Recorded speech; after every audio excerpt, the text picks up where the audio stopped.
Estou enfatizando a menarca porque eu quero dar um foco para a gestação, ok? A contracepção de emergência, tudo bem?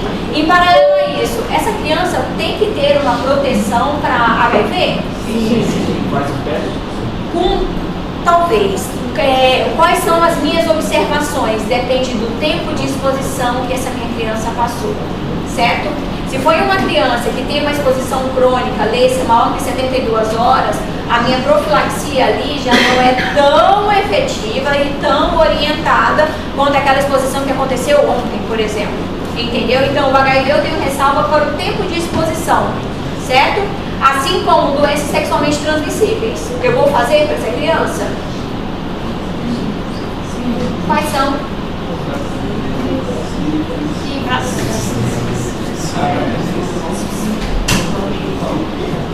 Isso aí vai cair, tudo bem? Deixa eu colocar aqui na. Vou colocar aqui. Minha cabeça tá. Não, eu tinha que estar lá. Esse material eu mandei pra turma, não mandei? O livrinho verdinho.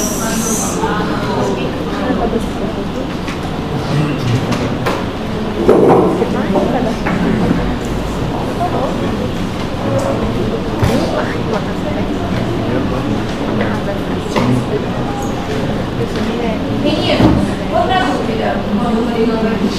Chegou uma criança com menos de 2 anos de idade, que eu suspeitei de violência física para essa criança, e ela tem uma fratura ali no braço direito. Como é que deve ser a minha abordagem para essa criança? 2 anos? Ela tem 1 aninho de idade. Lê-se e fala pouco quando fala dessa idade. Por que é importante eu abordar essa criança? Tem uma fratura. Alguém me respalda que ela não tenha fratura em outras regiões? Pode ser que ali esteja com um hematoma mais significativo, mas essa criança merece fazer raio-x de outras partes do corpo para eu excluir dessa parte. Criança mais velha, maior que 2 anos, que já consegue comunicar-se melhor e evidenciar onde é que tem um ponto de maior queixa de dor, eu vou fazer raio-x direcionado para aquela queixa de dor. Menor que 2 anos, raio-x de corpo inteiro, que é o que a gente pondera. Maior que 2 anos, nosso exame de imagem vai ser mais direcionado. Obrigada.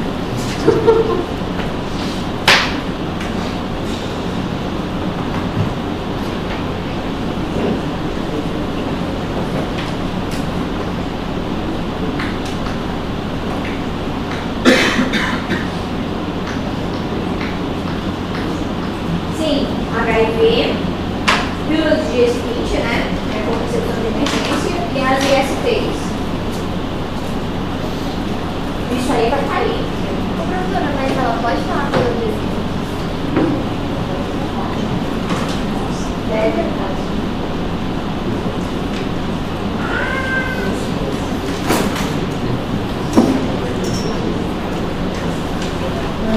Que horror.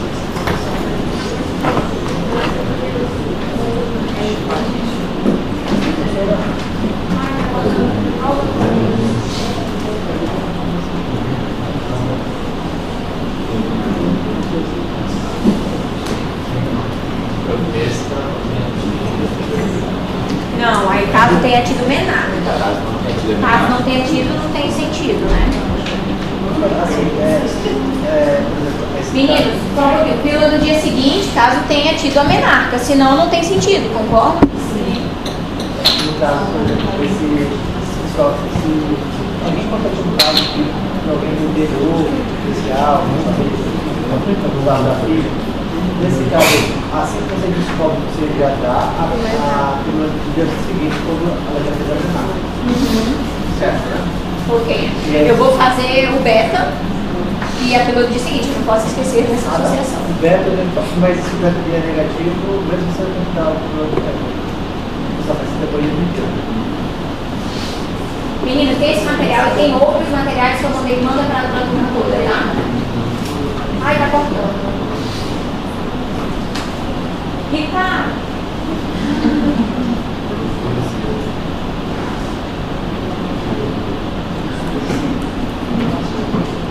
Não, Ricardo, que cuida da informática. Então, Esse é TI,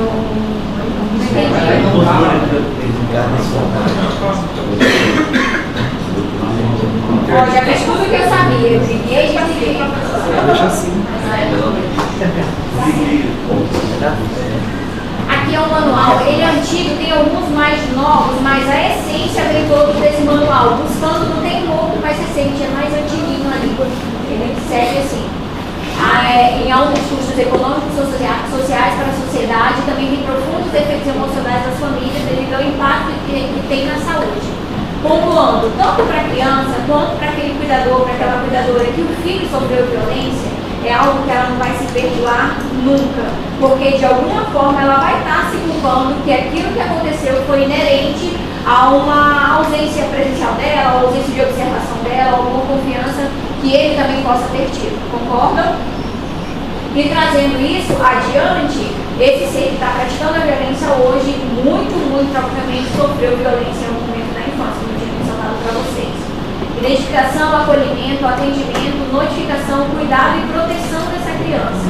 Então, trabalhar muito isso, pontuando que quando a gente está coletando a história, a gente está fazendo com que aquela criança vivencie aquele trauma novamente. Então, a gente tem que ter muito cuidado nessa coleta da história. Querendo ou não, é uma criança que já perdeu aquela parte da infância, né? Foi literalmente violentada.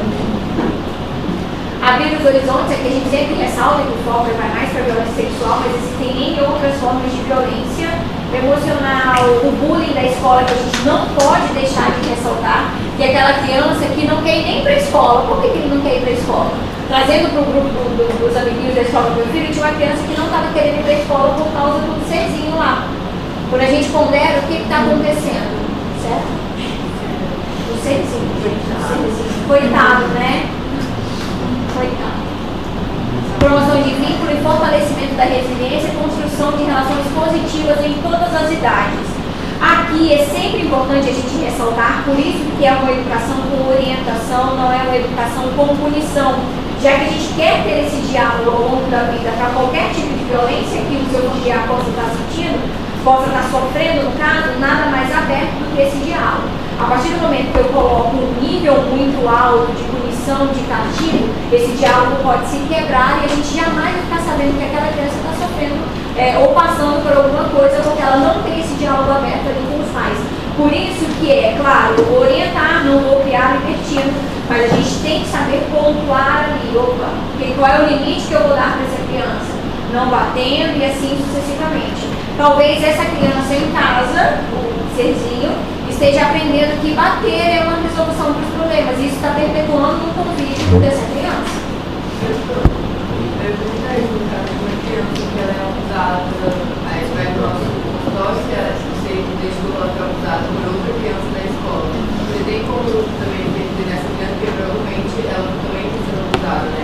Tem sim. Eu não tenho como comprovar, né? Mas alguma origem tem que ter tido ali. Eu vou te falar que não é incomum isso acontecer, e é independente de classe social. Eu tenho amiga que é psicóloga de uma escola particular e acontece com muito mais frequência do que a gente imagina. É aquela criança que tem uma queda abrupta do rendimento escolar, sempre foi boa aluna, de uma hora para outra o que está acontecendo. Entendeu? Uma violência em casa, etc. Vinícius, tu está no celular direto, Vinícius, educação baseada na violência como forma de respeito, punição, obrigação. Amanda deu seu depoimento. Violência, uso intencional, isso aqui as meninas ressaltaram para vocês. Aqui é uma tabelinha que tem naquele livro lá, que vem contextualizando os tipos de violência e as naturezas dessas violências, tá bom? Tem as violências sociais também. Eu vou falar que às vezes a gente tem que se controlar, trazendo mais uma vez o exemplo do serzinho. Ficou ali um grupo de mãe em paralelo, pontuando que o serzinho era um serzinho ruim. Só que a gente tem que ir além do serzinho ruim, porque o serzinho ruim está sendo formado no serzinho ruim. Então a gente tem que ir na origem, certo? É difícil, gente. Ok. Sinais e sintomas. Preciso lembrar que a infância é uma fase de absorção de valores básicos na forma de conceitos morais e éticos que determinarão a formação e a estruturação dessa personalidade. Então, esse ser, mais ou menos até 7, 9 anos, tem conceitos ali pré-formados e consolidados de que eu vou vou bater porque eu aprendi que é assim que eu controlo, é assim que eu sou menino. Menino bate, menino não volta chorando pra casa. Vocês ouviram essa máxima? Ok? Se apanhar na rua, chega em casa vai apanhar também. Então isso a gente tem que quebrar essa rotina, tem que quebrar essa logística. Vocês não ouviram isso? Super, se apanhar bate também, exato, revide. E são dilemas que a gente vai vivendo com criações, com culturas diferentes também. Lá em casa é meu filho, converse, fale com a professora, oriente. Já o pai fala, você bata também. E a gente tem que dar uma equilibrada nesses valores, certo? Vocês batem ou vocês orientam? Eu é difícil, assim, falo orientar. É difícil para professora porque Eu falo orientar, o pai fala bater. Aí ele fala, meu pai falou que era para revidar. essa questão aí do choro, eu escutei a minha amiga já foi estava conversando que a gente vai entrar no carro, aí ele viu que ele ia sentar na caminhonete, aí ele já começou a fazer bico. Aí ela, não é pra chorar, você é um menino tão bonito, quem chora é feio. Aí eu assim, não, ele é lindo, deixa ele chorar. Para avaliar, né? A violência contra a criança e o adolescente, quando não reconhecida nem tratada, deixa marca e imprime valores distorcidos, né? Muitas e muitas vezes o agressor de hoje já foi uma vítima de violência na infância. Aí a nossa bonequinha. Os sinais e sintomas, acredito que foi daí que os vídeos tiraram. Depois vocês olhem com calma, então só para poder chegar lá no final do vídeo de precisa. Sempre que estamos diante de um quadro clínico que envolve violências nas mais diversas formas de apresentação, temos que ser empáticos e acolhedores com os nossos pequenos e suas famílias. A gente tem coração, isso aqui eu quero trazer para vocês enquanto vivência. A gente fica destruído. Tipo, essa menina, meu Deus, é algo que nem um tratamento vai conseguir tirar essa repercussão dela. A gente tem que trabalhar muito isso, porque infelizmente vai ser uma vivência para a gente da TED, infelizmente, e para os adultos, né? Porque esse ser que violentou, quem vai fazer psiquiatria? Vocês vão trabalhar com esse ser que violentou ali também, esse equilíbrio, vão tentar entender esse ser. Então é controlar o nosso leão ali. Sinais e sintomas. Um roxo na canela, nessa região, chama atenção? Não chama atenção porque é uma criança saudável. Perfeito. Lesões, pelo lado está aceso. Lesões dessa apresentação, chama atenção? Esquiática, ligador esquiático.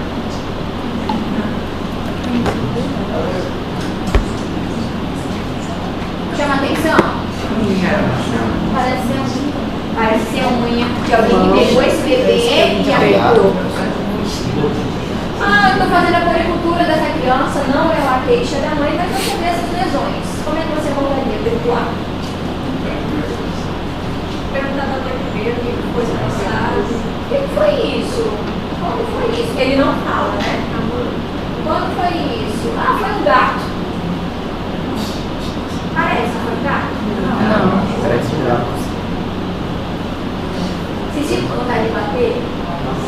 Mas não pode se gritar. Não pode bater. E aí?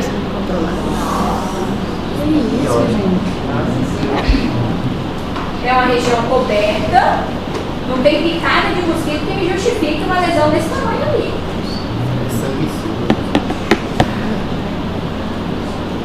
É aquilo que eu estava apontando para vocês, lesões ditas como acidentais não compatíveis com a idade da criança ou o desenvolvimento do psicomotor. Aquela criança que caiu do trocador, aquela criança que um ano, caiu andando de bicicleta, por isso que quebrou a perna. Foi sinistro, né? No desenvolvimento desse ser de um ano ali andando de bicicleta. Lesões que não podem ser explicadas pelo relato do acidente, lesão por vários estágios de cicatrização ou cura, lesões bilaterais e simétricas. Peguei o bracinho ali, machuquei o bracinho segurando e assim sucessivamente. Lesões em áreas habitualmente cobertas ou protegidas. Então, isso aqui a gente lê com calma, porque é importante para me chamar a atenção lá na emergência. Um Munchausen por procuração, que é válido a gente ressaltar. Normalmente no ambulatório a gente não vai pegar tanto, a gente pega mais do ponto de vista de internação hospitalar. Porque essas crianças têm internações prolongadas, têm internações recorrentes, por investigação de algum sinal e sintoma que a gente não casa essa informação. Sinais de violência, rompimento renal, doença sexualmente transmissível, gravidez e aborto, como as meninas já tinham ressaltado. Acolhimento, sutileza na coleta dessas informações. Uma consulta do adolescente, meninos, crianças maiores. Se ele falar que quer ficar sozinho com vocês, como é que seria essa abordagem? 13 anos, por exemplo. Pode? Super pode. Certo? Óbvio que eu não vou fazer o exame físico dessa criança sozinha, mas eu vou atender essa criança sozinha. Vocês me questionam, como é que fica o sigilo? Posso contar?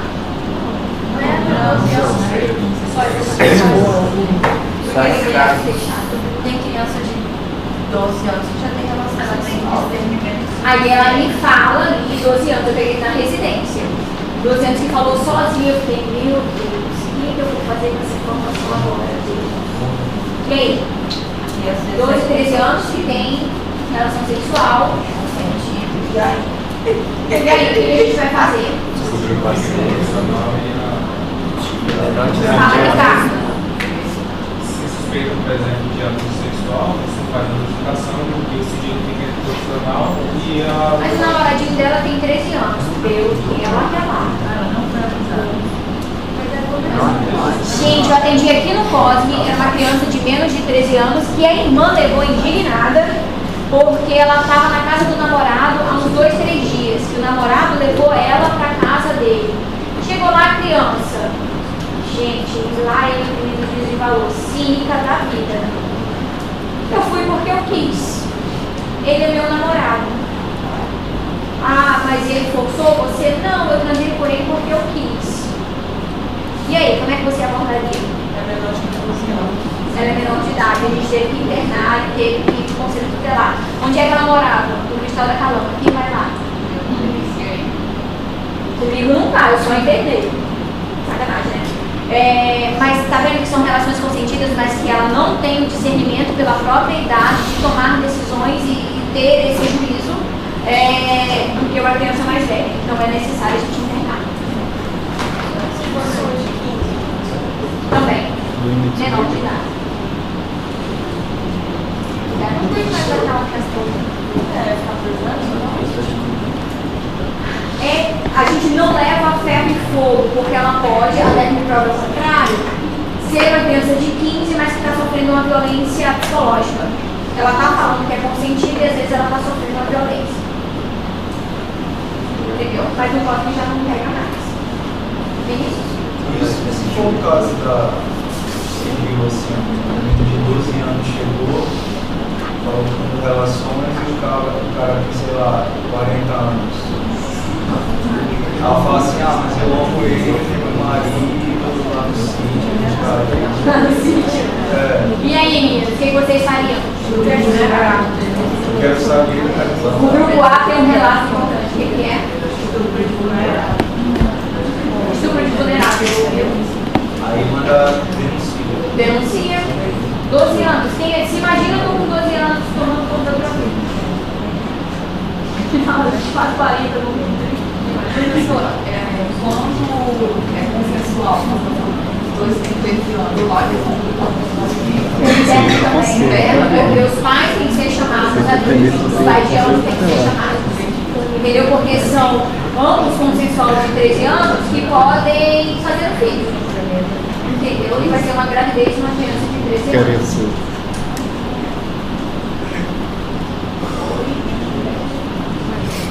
Meninos, aqui tem cuidados profiláticos e tratamento da violência sexual. Avaliar o esquema vacinal, que compete aqui as hepatites, né? Avaliar a cronicidade do abuso, abusos crônicos não tem vantagem da utilização do HIV. Avaliar a necessidade de contracepção de urgência, algumas crianças são usadas e não tiveram a menarca ainda. Aqui são para as DSTs, medicina da mesatina, ceftriaxona e azitromicina, a gente vai fazer em todas essas crianças que a gente tem suspeita ou confirmação de abuso sexual. Certo? Mentira! Dose não preciso saber. O que eu preciso saber? O você internou essa criança, qual seria a sua conduta do ponto de vista terapêutico? Aí eu coloco se a criança teve menarca ou não, ou você pode colocar na sua observação, contracepção de urgência caso a criança tenha menarca. Porque isso aí você vai ter que saber prescrever, não com doses, entenda, mas vai ter que saber do que compor ali sua prescrição. Tudo bem?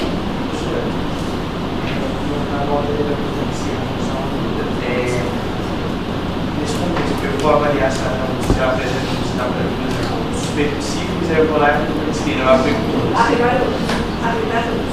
Eu vou coletar os exames, mas eu vou aplicar para todos. Tá? Aqui tem as orientações do HGV, que constam no material. A depender, penetração oral com ejaculação, eu vou individualizar. Penetração oral sem ejaculação, não vou fazer. Uma exposição maior que 72 horas, não vou fazer. Ok? Pode ser que no contexto eu coloque ali, a criança falou que o fato foi ocorrido ontem. E assim sucessivamente, tá? Pra mim, junto com essa menina do aborto, eu peguei um bebezinho de 4 meses que tinha sofrido violência. Não teve penetração, mas ele ejaculou em cima da criança. Ele ejaculou no rostinho do bebê. E aí? Mucosa. Exato. Não é? A gente não tem que controlar o leão que tem dentro da gente? Nesse contexto, a mãe, se eu não me engano, a mãe é técnica de enfermagem.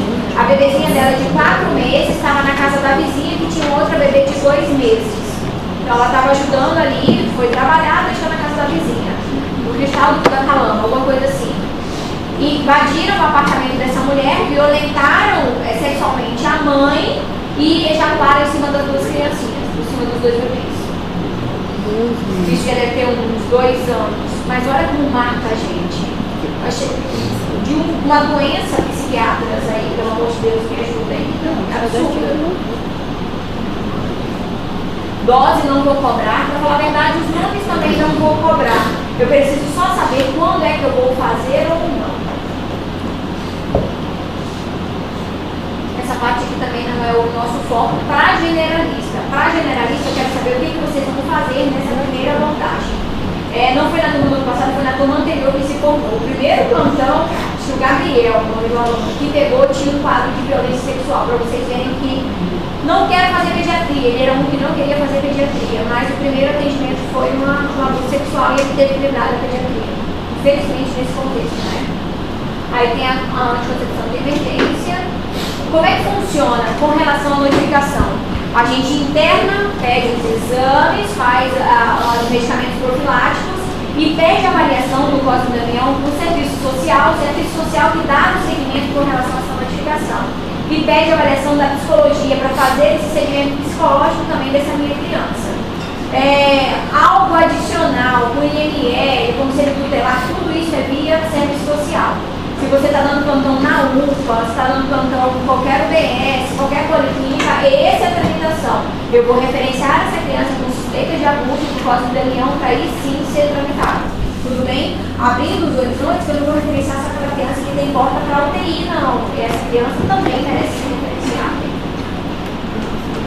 Mas ele não pode tiver certeza do meu. Não, mesmo na suspeita. Mesmo na suspeita.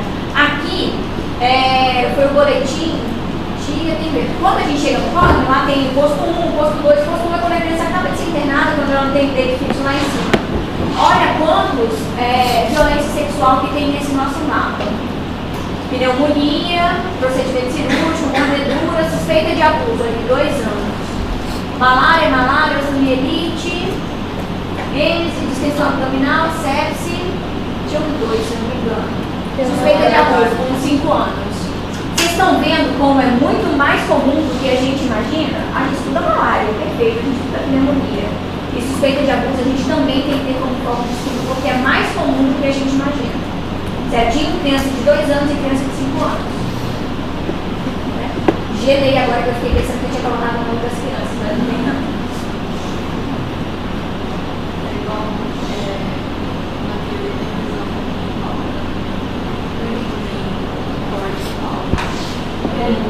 Violência, né?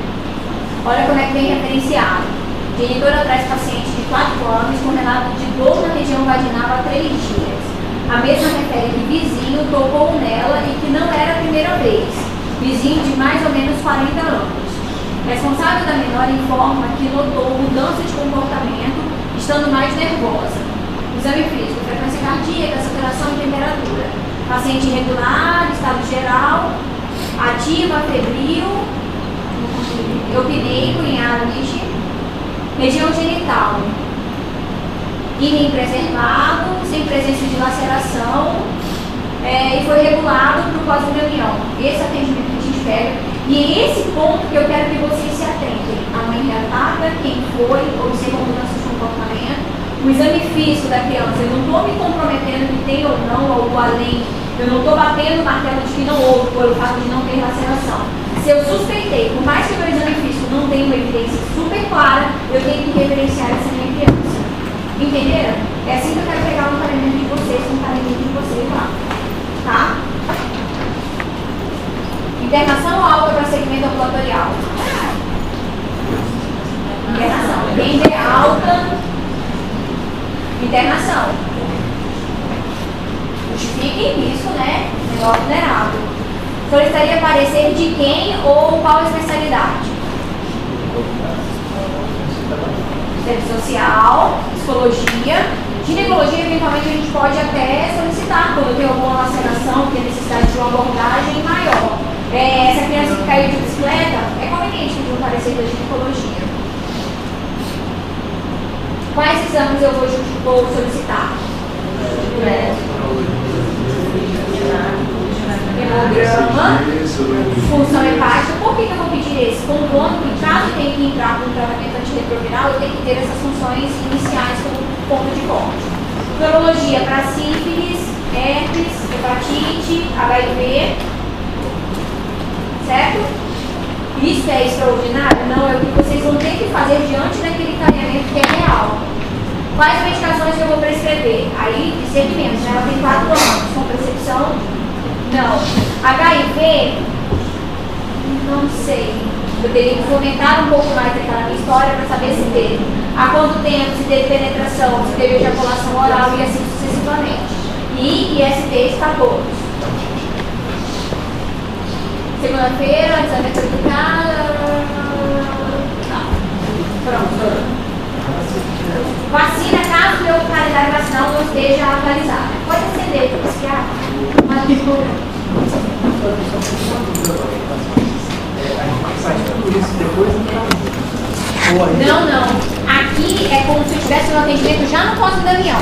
Você estaria lá na ponte quando generalista, é isso aqui. Tudo bem? É isso aqui. Às vezes é tão importante quanto o profissional do cosmo, porque você triou essa criança lá na ponta e direcionou. No caso, assim, por exemplo, quando a gente desconfia, não é igual esse caso que a mãe, né, a responsável, relatou para quem estava atendendo aqui. Mas, por exemplo, quando eu desconfio que a criança foi abusada, e aí a mãe vem com uma história totalmente diferente, eu tenho que referenciar lá para o caminhão, beleza? Só que, como é que vai lá para o caminhão? A gente pode chamar a ambulância, não é assim. Obrigado. E aí, se a mãe não aceitar aí? A gente chama o conselho tutelar. Então ela não sai, ela vai chamar dele. Claro que eu não posso prendê-la ali, mas eu aciono o conselho tutelar. Pode ser que ela até saia para a casa dela, mas eu conselho tutelar para a casa dela. Entendeu? A minha parte é proteger a criança. Eu não posso ser conivente com aquela ida voluntária da mãe para casa. Ela vai e tem que depois ir alguém atrás dela. Tá bom? Prender ali, a gente não pode prender. Tem horas que dá vontade. Por exemplo, uma pneumonia grave, que a mãe quer ir embora. Não. Certo, meninos? Que não cheguem, mas não procrastinando, vai chegar e que vocês estejam preparados e saber conduzir, saber identificar. Certinho? Até aqui cai a prova. Beijos.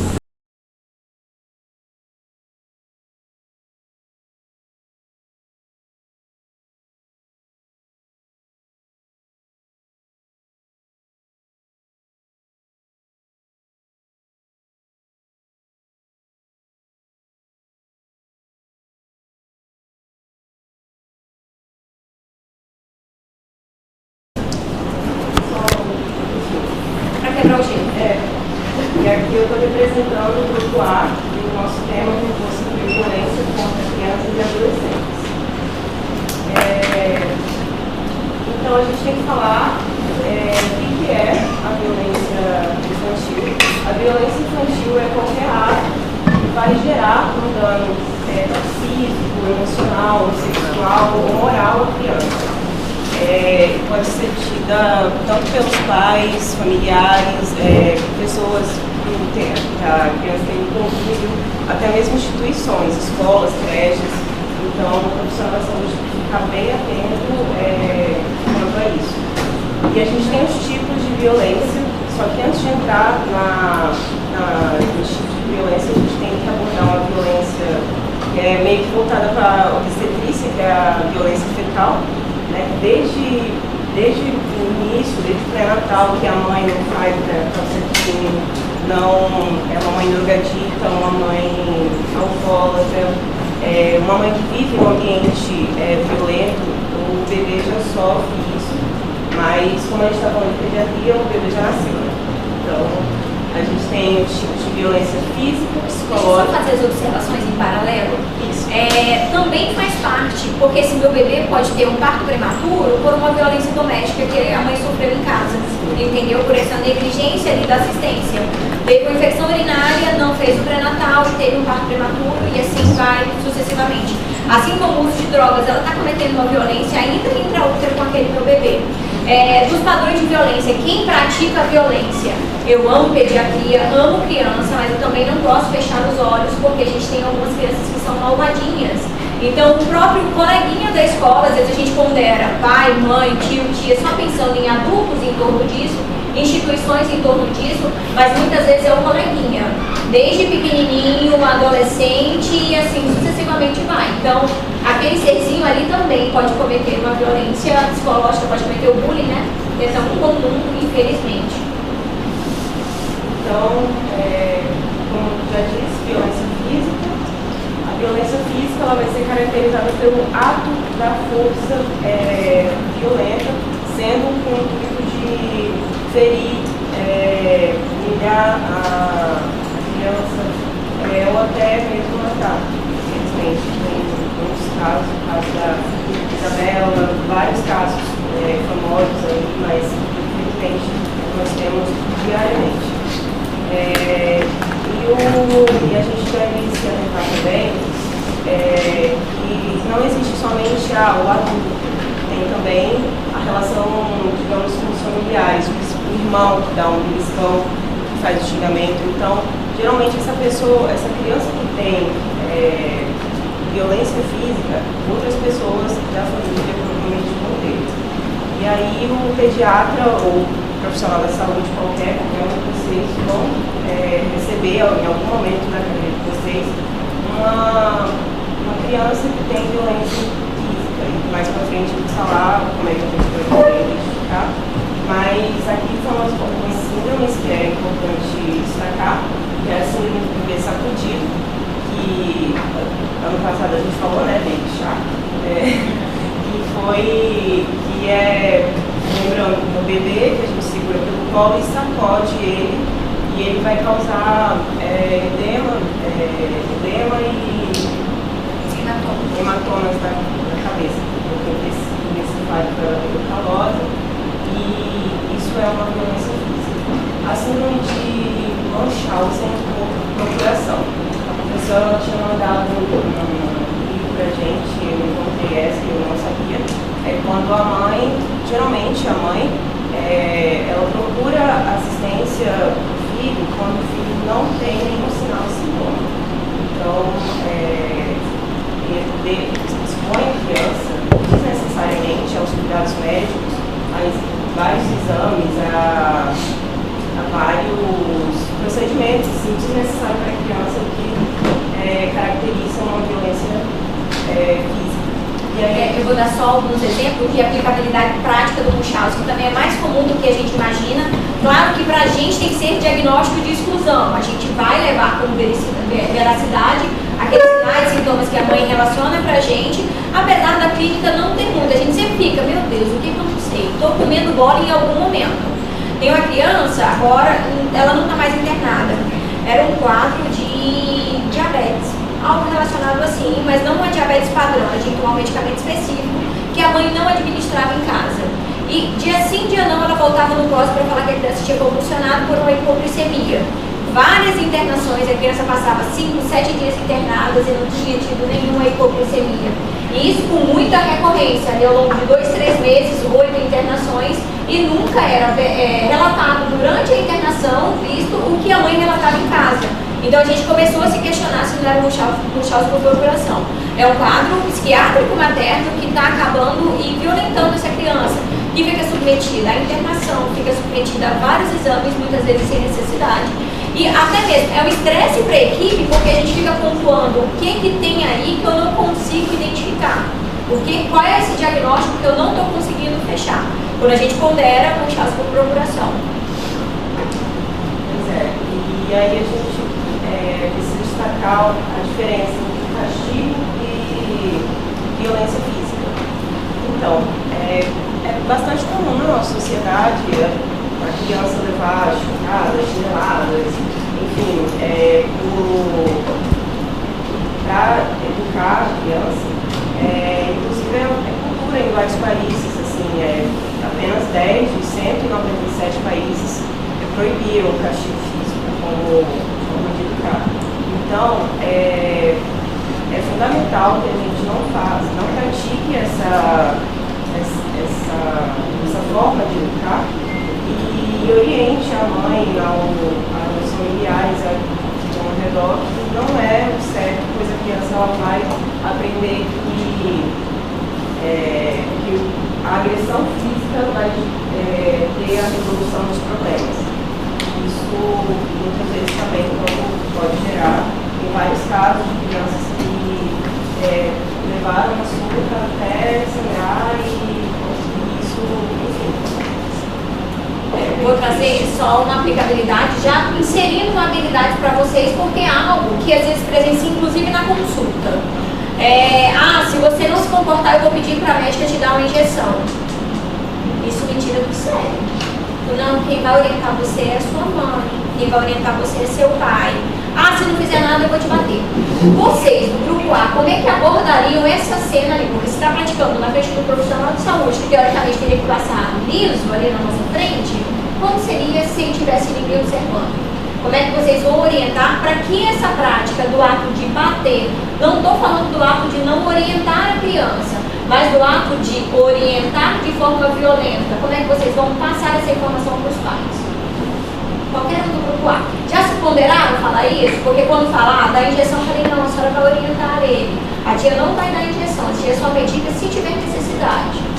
Como é que vocês vão orientar nesse contexto de que bater não é o caminho, justamente por esse respaldo que a Fernanda está trazendo para a gente.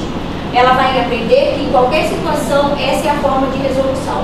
Como muitos da nossa sociedade, da idade de vocês, que eu já mais à frente, que é muito velha agora, a gente tinha isso como concepção e agora a gente está transformando isso. Mas mais uma vez validando que não é oba-oba, não vou deixar tudo, são formas alternativas, formas outras de orientar a criança de que aquele não é o meio de resolver o problema. Como é que vocês abordariam? Vocês estão ouvindo a Mari, gente? Eu estou ouvindo. A situação assim, com o profissional de saúde, a criança vai olhar para a nossa interessante e conversar com a mãe, ou então a criança fala nesse sentido de validade, eu te dando autoridade para frente do filho. Explicar para ela, as consequências, cada criança pode levar isso, pode abandonar a agressiva. Explicar para a mãe que aquilo vai resolver e a gente vai resolver tudo. Sim, pegando o respaldo da Mari, a mãe tem que entender que se ela bater naquela criança ou Vinícius, tá ouvindo, Vinícius? Então fala, cara, tu tem que ouvir. Fala, legal. Pegando corda aqui com o que a Mari falou, por exemplo, a gente tem que explicar para aquela mãe que, por exemplo, ela falar bem assim, se você se comportar aqui, chegar em casa você vai ficar de castigo. Quando essa criança fica de castigo, bom, pelo menos eu pensava num modo de vingança. Tipo assim. Vocês já viram aquele meme que a criança estava de castigo e virou o chinelo da mãe? Cara, assim, a criança maligna, porque não tem esse meme de que se o chinelo pegou cada mãe vai morrer. O menino estava de castigo e incorporou o chinelo, virou o chinelo.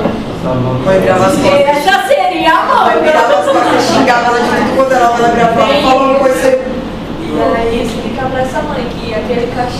vai de forma a educar a criança da maneira que ela quer, mas sim fazer com que ela se torne uma criança agressiva e negativa, Responsiva a isso, né? É muito válido a gente respaldar alguns exemplos para tornar mais palpável, principalmente para quem não é mãe. Por exemplo, por que não pode falar não para a criança? Não é essa máxima de que eu não posso falar não para a criança, eu tenho que falar o não com o sentido daquele não. Não, João, não coloca o dedo na tomada porque você vai tomar um choque. Dá uma justificativa para aquele não. Não coloca por que eu não posso colocar? Eu quero colocar. Não tem a tendência suicida da criança? Ele vai querer colocar. Não atravessa a rua sem olhar porque você pode passar um carro. Dá uma justificativa para aquele não. Assim como a N, no consultório mesmo, quer pegar uns enfeites, que no consultório pediátrico, se não é para a criança pegar, não vai para lá, concorda? Então aqui, não pode pegar. Não, tá aqui. Tu pega esse que aqui quebra e dá uma alternativa para aquela criança. Tu tá tirando o foco dessa criança e tá desvirtuando o conflito, ele tá tirando o foco de um conflito. Tá dando algo que é plausível para aquela criança pegar. Então é em torno disso que a gente tem que trazer alguns exemplos para a mãe de como lidar nesse dia a dia. Entendeu? A senhora tem que orientar que aqui ele pode se machucar, isso aqui é de adulto e assim sucessivamente. Ou torna-se uma criança vingativa. Criança. Amanda foi hoje nessa parte. Acaba fazendo com medo, não com respeito. Exato. Eu acho que isso eu ia falar, a criança ela fica oprimida, aí não vai ter mais aquela relação de mãe e filha, confiança que ele poderia ter. E em algumas situações que a mãe poderia conversar e auxiliar o filho de alguma forma, até evitar realmente a violência, porque é uma Exato. E assim, esse serzinho que cresce muitas vezes oprimido ou muito libertino, quando ele for inserido na sociedade, ele não vai saber lidar com os terceiros. Tá bom? Professor, a questão tipo assim, a mãe que sempre vai falar que é o castigo para chegar em casa, para ir para o pediatra. A criança vai crescer, toda vez que vai para o pediatra vai ser aquele trauma, vai ser trauma. Pode virar um adulto também com trauma de ir ao hospital. Exato. Somos, né? A aula de violência é muito importante porque despertam vários traumas. Assim, lembrei que eu levei uma chinelada uma vez da minha mãe. E que não fez, não fez eu ter rancor da minha mãe. E assim, pode falar que eu queria falar. Porque assim, eu não sou totalmente contra a quando tu vai abordar uma mãe em relação ao seu filho, ela não vai gostar de ouvir essas coisas. Exato. Por exemplo, eu já viciei isso em hospital, quando a gente faz procedimento em uma criança. E a mãe vai com a violência, a gente pede para ela se retirar. Não é fácil, a criança às vezes fica até mais receptiva e entende que tem que fazer o procedimento. Agora abordar a mãe e falar, olha, você não pode fazer isso com seu filho. Não, de forma alguma. Assim como na alimentação existem formas de abordar, na forma como ela tem uma tratativa com a criança também. Uma forma, por exemplo, tá lá pegando o acesso da criança, a criança está esperneando, ela está brigando com a criança. Cabe a gente falar, olha, Joãozinho, eu sei que dói, eu sei que você está nervoso. É assim, indiretamente esse discurso cabe a ela também, para ela entender que a gente compreendeu a necessidade da criança. Quem gosta de ser furado? Espero, né? E a gente também orienta dessa forma e consequentemente também serve para ela. Mas concordo muito com você que é pisando em ovos para a gente ter esse padrão de abordagem. Alguém ia falar? Vai. Outro tipo de violência também é a violência psicológica. A violência psicológica ela vai ser o dano causado por outras pessoas na autoestima da criança, na identidade e no desenvolvimento da criança. Então, exemplos como uma ameaça, assim, que você acabou de falar, controle excessivo, ofensas, críticas maldosas, tudo isso vai colaborar para que a criança ela fique mais retraída, ansiosa, atrapalha o desenvolvimento dela. E aí, outras consequências também que pode ter na criança, que a criança faz diurese noturna, né? Faz xixi na cama. Enurese noturna, que a gente fala. Diurese noturna? Enurese. Tá. E isolamento, estresse. E aí a gente tem, vocês pontuaram aqui, dois tipos de violência psicológica para a gente discutir, que é o testemunho da violência. A criança que ela vive num ambiente violento e testemunha, por exemplo, alguém que ela ama muito ser agredida com violência doméstica, que pai bate na mãe. Então, esse é um tipo de violência contra a criança que ela ama e ela vai apresentar esses sintomas. E outro também é a síndrome da alienação parental, que nada mais é, por um termo mais jurídico, né, que é quando a criança, um dos pais tenta corromper a criança sobre o ex-cônjuge. E a criança fica psicologicamente abalada, tanto por um dos pais, e isso traz muitas consequências graves para a criança. Exatamente. De aplicabilidade dessa violência psicológica. Nossa, você não sabe fazer isso, você é muito burro. Não faz mais do que a sua obrigação. Em exemplos, às vezes a gente presencia ali no momento da consulta, até quando está fazendo algum recordatório alimentar. Não, doutora, porque ele é terrível para comer. Já o irmão come tudo. Esse ser que está seletivo nesse momento vai ter motivação para começar a comer em algum momento? Pelo contrário, ele vai querer chamar mais a atenção da mãe dele, tornando-se seletivo. Como é que a gente conduziria? Grupo A, depois a gente chega para os outros. Professora, mais uma vez a minha questão com essa mãe. Eu acho também muito importante explicar. Mas pegando muito gancho do que ela citou pra gente, pisando em ovos. Ela também fala assim, tipo, a criança, o cérebro dela está em movimento, ela não entende as coisas como a mãe que é adulta quer que ela entenda. Explicar todas essas coisas, esse contexto, mais a vontade que a senhora falou, que o terceiro para você mais. Olha, vou te dar essa opção aqui e essa Exato. Porque a gente pondera que não, mas eles são diferentes, eles têm os paladares diferentes. Pode ver, dá até uma característica física de para ela compreender que são diferentes, são mesmo mãe, mesmo pai, mas eles são pessoas diferentes, com segmentos diferentes, com vivências diferentes. Talvez a vivência do irmão tenha sido diferente da vivência dele. E assim a gente vai construindo isso para a mãe também despertar de que, opa, são diferentes, não é o caminho esse padrão de comparação. Mas vocês estão vendo como isso vai gerando consequências psicológicas na criança? Às vezes é uma frase que para a mãe, em algumas situações, para ela não estava fazendo nada demais trazendo essa comparação. Queria só elucidar melhor para a gente, mas ela está afetando muito essa minha criança. Algum outro exemplo que vocês ponderem de violência psicológica?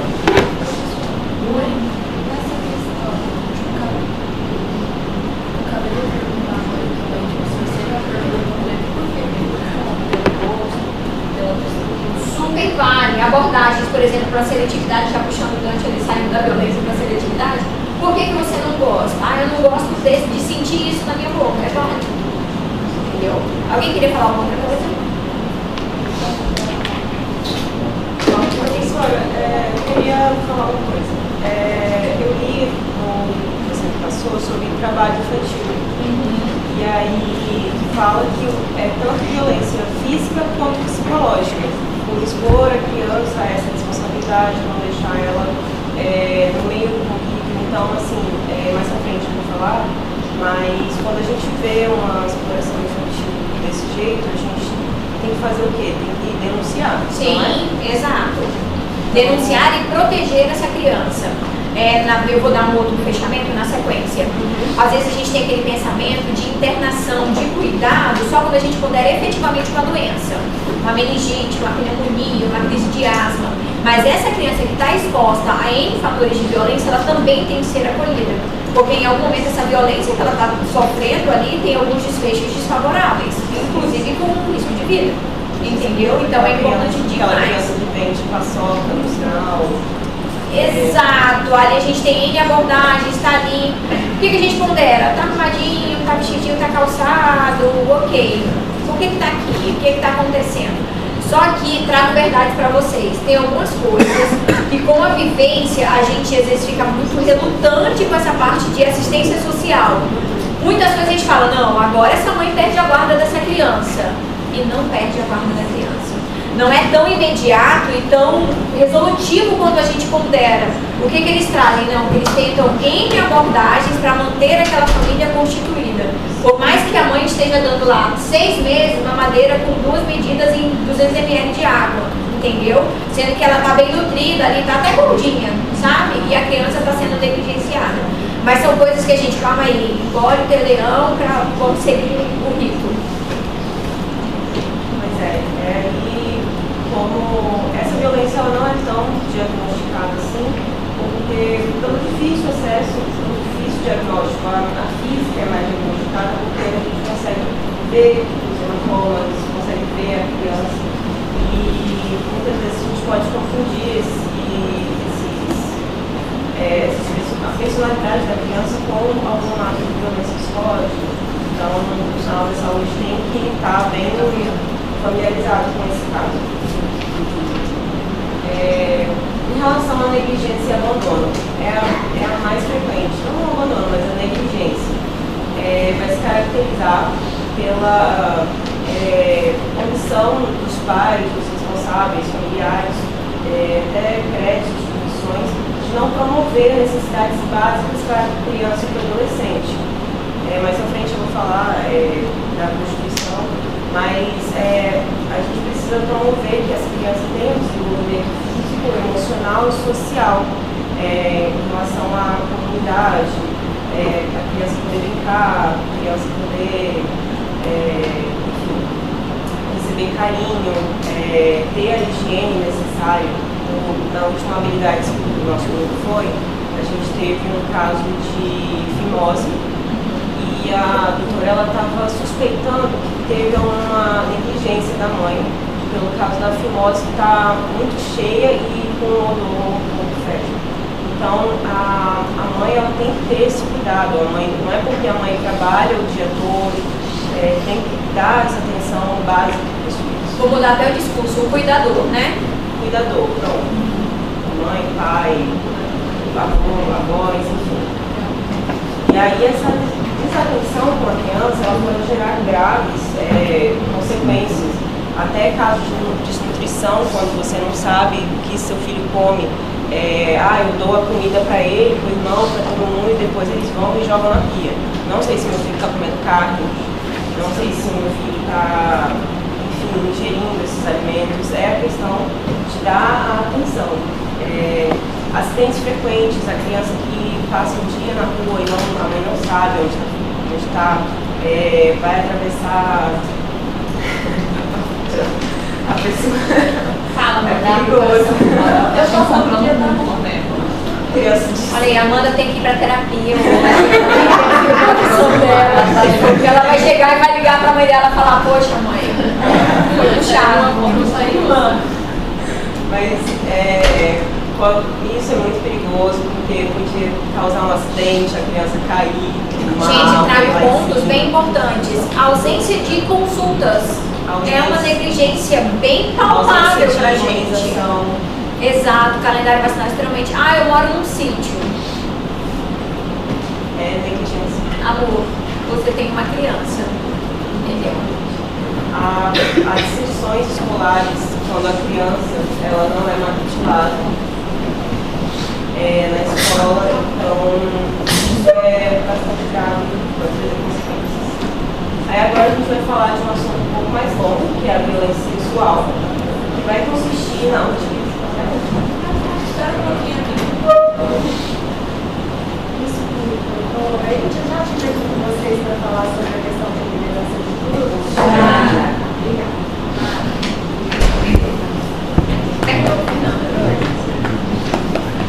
E agora o temido, né? Não que os outros não sejam, entendam, mas esse é bem impactante. Não que a violência psicológica não possa acarretar isso, e muitas vezes elas inclusive coexistem, mas sexual pesa pra vocês? Tá? Quem fala? Assim, pensando somente em nível do Brasil, pensando na questão da classe social, se você for ponderar assim, quantitativo de atendimento, a gente sempre vai pegar assim, famílias, grupos familiares, em socioeconômico baixo. Então, se você for fazer uma abordagem a um grupo socioeconômico, por exemplo, baixo renda, pessoas carentes, de forma geral, se você fazer essa abordagem, por exemplo, ele tem que pisar em ovos, mas mesmo pisando em ovos, naquele início ali você vai quebrar aquela relação com o paciente. Mas é necessário. É necessário, até por exemplo, quando a Fernanda começou a falar, eu também ia pontuar isso. Você se mostrar como autoridade. Entendeu? Olha, a senhora tem que frequentar as consultas, senão não tem como seguir cuidando do seu filho. Você tem que mostrar a sua autoridade independente de classe social, se fazer entender ou não. Entendeu? Dei outro exemplo, comentei como é que traz uma aplicação caso que você ter dúvida. Por exemplo, uma mãe solteira que trabalha e cuida do filho. Se você falar para ela ficar mais tempo com o filho, porque acho que ela tem que deixar o filho dela com uma babá, para ir trabalhar, para sustentar o núcleo familiar dela, que ela é uma mãe solteira, se você fazer uma abordagem para ela falando, olha, você tem que... Mas você acha que ela precisa passar mais tempo com o filho ou ela precisa saber do dia do filho dela? Mas, Ela precisa saber, não. Por exemplo, eu não passo o dia com os meus filhos, mas eu sei se fizeram cocô, eu sei o que comeram, se tiveram febre ou não. Você está entendendo que eu sei que eles estão num ambiente seguro. Mas aí vamos comparar nível socioeconômico. Da senhora, Não é isso. Tem creche da prefeitura. Isso que a gente tem que desmistificar. Quando a gente fala de alimentação complementar, de alimentação em geral, isso a gente tem que... doutora, eu não tenho dinheiro, mas ela toma ginger todo dia. Vocês estão entendendo que a gente tem que quebrar esse mito aí? Não é? Tem a igreja. Tem várias outras abordagens que ela pode sim higienizar o filho dela à noite, quando ela chega do trabalho. Entendeu? E isso, eu super entendo o seu questionamento, mas a gente tem que ter isso muito claro na nossa cabeça, para a gente passar essa informação. Não é por, digamos, ausência de dinheiro que meu filho vai estar comido com o verme. Tinha uma criança lá de 1 ano e meio que estava eliminando com o verme muito. Oi? Água, e assim a gente vai. Mas aí, tipo, voltando na questão da violência psicológica. Essa mãe deixa esse filho com um parente, porque ele tem condição de pagar uma babá. Ele está sofrendo violência psicológica. Muito medo dela é deixar com o parente. Como eu vou fazer essa abordagem? Vou deixar na creche, no principal, como é que eu faço? Exato, mas aí a gente tem isso. Por isso que é importante a gente conscientizar a sociedade que tem creche municipal, não tem creche municipal. É igual o caso da mãe do a mãe entrava no serviço meio-dia no mercado e saía 10. Aí tipo, ela tinha que acordar às 7 horas, ficava com a criança até às 10, até as meio-dia, quer dizer. Aí a filha saía para cuidar. A filha sabia tudo da criança, a mãe não sabia nada. E ela passava metade do período com a filha. E a mãe falava assim, fala aí. Aí tipo assim, aí você vê que é negligência da mãe. E Eu também entendi a abordagem do Ricardo, mas isso é ser trabalhado, é o pisar em ovos. Olha, eu entendo a senhora, mas é importante que a senhora tenha essas informações. Ela ajuda bastante, mas a senhora que é a mãe das duas, entendeu? Porque às vezes essa irmã mais velha, olha quanta carga tem em cima dela. A irmã mais velha parecia que era a mãe da criança. Então ela sabia tudo. É aquela que vai querer ter filho tão cedo porque ela já tá. Não, é aquela que, tipo assim, a partir do momento que apareceu uma pessoa que quer carregar ela, leva ela embora, porque ela não quer mais suportar. Você vê na cara dela que ela não aguenta mais. Entendi. Tanta carga. Como é que você abordaria isso daí? Professora, eu literalmente eu não sabe como abordar uma situação dessa. Porque Mas eu me colocar. Porque também, ó, Eu me tá coloco. certo, ela teve um filho, né? Uma pessoa teve um filho, tem que carregar uma carga muito grande ter filho. É muito difícil cuidar do filho, principalmente quando ele é pequeno. Quando cresce, às vezes até piora. É isso que eu ia falar. Ela falando isso, eu só pensando. Às vezes piora, às vezes melhora. As orientações mudam. É. Só que, tipo assim, você ter aquele cuidado 24 horas não é fácil. A mãe também vai com uma carga horária de estresse. E esse muito ponto alto. que a gente tem que desvirtuar da mãe, do cuidador. Tudo bem? E a questão também de creche pública também, às vezes a violência vem na creche. Não só pública. Mas aí é aquilo. É difícil. A gente tem que estar, por isso que a gente está alertando para a mãe do meio. Visualizei uma mudança de comportamento. Pode ser em casa, na casa do avô, na creche, onde for. Isso que a gente tem que sinalizar, porque senão não tem como botar a criança para cima e para baixo, do lado. Entenderam? Mas é só ressaltar para vocês que a gente está ali e eu preciso, em muitas situações, trazer a importância do cuidador. Não, a senhora precisa saber dessas informações. Se a senhora não sabe o nome do remédio, tira a foto e traz para mim.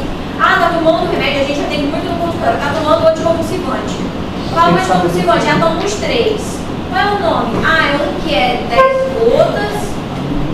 Se a senhora não sabe, os nomes são complicados. Tira a foto para trazer pra gente. Rasga a caixinha lá e traz pra gente. Mas tem como professora, você não vai.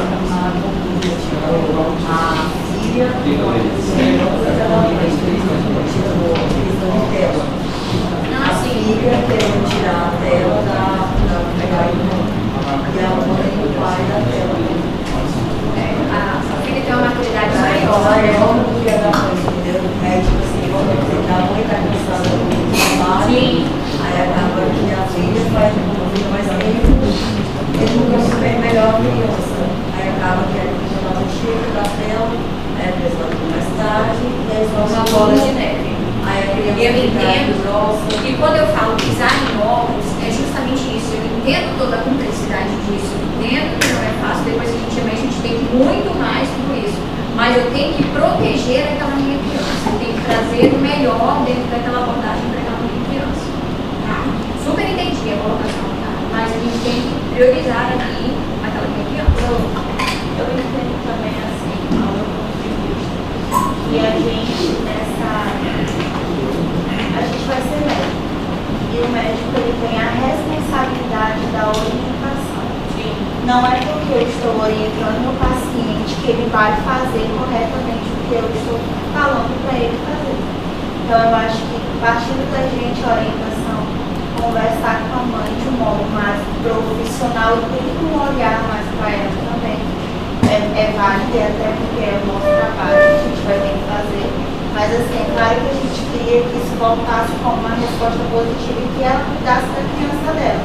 Mas a gente não sabe se isso vai acontecer devido ao meio que ela está Sim. ela Eu costumo vai sempre dar. falar, quando eu estou dando orientação, dentro da sua realidade, o que você me sugere?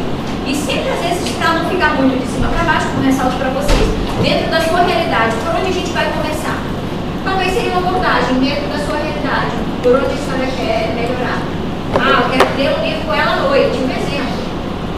A gente tem que situar que do jeito que está não está correto, e eu entendo que de uma hora para outra a gente não vai conseguir modificar, mas a gente tem que começar a modificar. A gente torce para que tenha uma resposta positiva, mas Nem que seja parcial, a gente está ali, as minhas expectativas sempre assim, é parcial para mim capaz.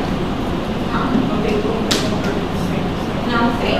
Então a gente fica doido, não dá. Então, a gente, dentro da pediatria, se multiplica em 8 filhos por dia, e assim vai. Então, só resumindo esse debate, a negligência ela não está relacionada à pobreza, à situação em si. O médico ele tem que dar orientação segundo a realidade da pessoa. Gente, Então, perfeito. A negligência não está relacionada à pobreza. Vou trazer algo muito real. No grupo do meu filho da escola, não tem uma mãe, tem uma babá da criança no grupo das mães da escola. Qual a opinião de vocês? Total. A gente estava falando ali da tarefa do menino da escola. Aí a babá pensou, não, eu fiz desse jeito com a fulaninha. Quem é essa pessoa? E a babá do menino que estava no grupo da mãe da escola. Independente de classe social. Essa daí é uma que realmente não sabe o que ele comeu no dia, não sabe o que ele fez no dia, e isso repercute. É um garotinho que é o mais agressivozinho da turminha das crianças. Entendeu? Ah, aniversário falou, vai não. Aí, deixa aqui pra brincar, deixa nada. Enfim, voltou a pediatra agora, saiu a mãe. Vou fazer do bullying com a criança. Olha como é mais cultural do que a gente imagina, né? Mas não deixa não mesmo. Fala com a Tá, agora um tema mais complexo e vai trazer muito mais consequências para a criança, a violência sexual. Então a gente precisa contextualizar o que é essa violência sexual. Que consiste na utilização de crianças e adolescentes por meio de satisfazer os desejos do adulto. Só que mesmo que não haja esse contato físico, a criança também pode sofrer essa violência e também pode estar presente os atos de corromper a criança, explorar para a gente ter algum benefício próprio, seja financeiro ou não. No caso, esse tema que eu entrei foi a exploração sexual, né, que são os tipos de violência sexual e o abuso sexual. Aí o que a gente vai ter em relação ao abuso sexual? Vai ser o contato ou não da criança para satisfazer o adulto e as necessidades básicas. E aí a gente, no caso, pode ter em relação a nossa conversa, a gente vai falar um pouquinho depois. E a exploração coisas. Eu posso dar um exemplo da ilha do Marajó, que infelizmente está tendo muita exploração sexual lá em todo o Amazonas, enfim, o Brasil, ele infelizmente tem um índice de violência sexual muito alto. Em alguns pontos, então hoje de manhã eu fiquei sabendo disso. A gente pondera, mesmo trabalhando com isso, que é tudo muito distante. Eu fui lá na Ilha de Marajó para dar esse exemplo. E hoje uma colega minha falando, o marido é policial, alguma coisa assim, que eles iam estourar, né, um prostíbulo que tinha menor. Aí eu até pontuei, legalmente, aqui em Porto Velho. Então às vezes a gente pondera que está tudo tão distante e está aqui do nosso lado. Essas são as estatísticas dos próximos slides para a gente ver realmente mas a violência sexual ela não ocorre baseada em contato físico. Tem outras maneiras da violência sexual aqui, né? Então a gente mantém um conteúdo próprio com as crianças, seja por meio de mensagens, aplicativos. Corromper a criança, convencer ela para que ela tenha essa curiosidade. Exibir as partes íntimas. Você exibir as partes íntimas para a criança é extremamente. Vai gerar uma curiosidade na criança, vai tirar a inocência da criança. Então, isso também é considerado violência sexual. Observar as partes íntimas das crianças, mesmo que elas não estejam observando, quando o pai vai lá no espelho, na janela do banheiro, fica observando, isso é uma violência sexual bastante comum. Filmar ou fotografar as crianças em condições sexuais, assim, sensuais, mesmo que elas estejam vestidas, né, você fazer sexo no quarto, no local onde a criança vai estar, então vai despertar essa curiosidade na criança. E a criança vai estar mais propensa a descobrir e praticar esse ato. Enviar mensagens de conteúdo obsceno,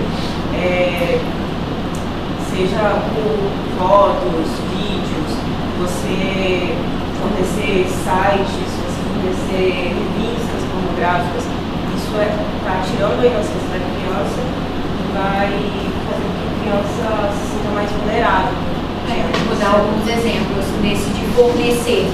Em alguns momentos, talvez não se forneça, mas se negligencie o acompanhamento, quando eu dou tela indiscriminada para essa criança.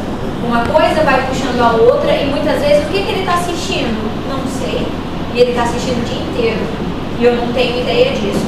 Trazendo agora para o grupo A, uma das motivações também de postagem, muitas vezes, não sei se vocês pesquisaram aí amplamente, postar foto dos nossos filhos de biquíni na internet.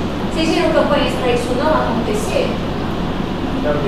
Tem doença para tudo, né? Que a gente considera uma doença controlando o leão que existe dentro da gente, mas é uma orientação, não postar foto de biquíni, de maiô, das nossas crianças em exposição, porque eles podem fazer montagem dessas fotos e assim levarem diante, entendeu? E quando ela pontua foto sensualizada, dependendo da mente da pessoa, pode interpretar aquela foto da minha criança de biquíni ali como sendo isso. Os predadores, né? Tem predadores que eles ficam procurando e você postando, você coloca o filho como alvo. Exato. Isso não acontece, só sai de vez em quando no Fantástico, que aconteceu lá na Inglaterra. Oi lá. Exatamente. Vamos falar agora quem são essas vítimas, as estatísticas. Gente, é um problema de saúde mundial. No Brasil, eu li, para pesquisar mais sobre o tema, ele está em segundo lugar em relação aos abusos sexuais, vendendo somente para Tailândia. Então, é muito frequente. Cerca de 30% da população já foi abusada sexualmente antes dos 18 anos. Lembrando que não precisa ter contato físico. Qualquer forma daquelas que eu falei não está inserida dentro desses 30% da população. Ou seja, mais 600 milhões de brasileiros já foram ou estão sendo violentados. E 1 em 4 meninas já sofreram algum tipo de abuso sexual na infância. pegar 4 meninas aqui que uma já sofreu. Algum tipo. E abrir os horizontes, são vários os tipos de violência. Às vezes a gente nem consegue interpretar que aquilo que aconteceu foi um tipo de violência, mas que deixou marcas. E às vezes a gente perpetua isso. E sempre, mais lá na frente, eu acredito que você vai pontuar, trabalhando a empatia da pediatria, nesse contexto é mais difícil ainda, mas pontuar que talvez esse violentador hoje, ou violentadora, foi realmente vítima de uma violência na sua primeira infância. Em algum momento da sua vida teve algum abuso que perpetuou e trouxe sequelas. Ela está perpetuando mais ainda, né? E não é um assunto assim tão comentado. Você não chega para um grupo de amigas aí. Quem aqui foi abusado sexualmente na infância? Exato. Então é um assunto que, por isso, que a gente precisa tratar com tanta seriedade. A gente tem que tomar conta das nossas crianças e não deixá-las com qualquer pessoa. Por fim, a gente vai ver em relação aos meninos, que eram de 6, que já foram abusados sexualmente, ou, enfim, e a impunidade. Segundo a OMS, apenas 1 em cada 20 casos de abuso chega ao conhecimento das autoridades. Então, essa campanha que a gente está fazendo é para orientar a população, as mães, todas as pessoas que têm o contato para chegar e denunciar, porque a denúncia está muito desistente, fez um levantamento que é muito, não tem muitos casos assim, então a gente precisa... Vocês sabem o número, quem não é do grupo? Como é que a gente faz para denunciar?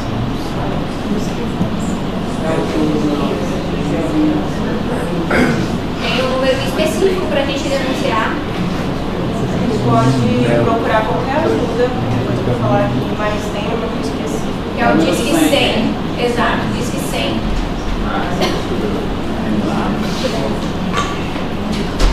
E como é que são o perfil desses abusadores? Eu queria pontuar que semana passada a gente fez uns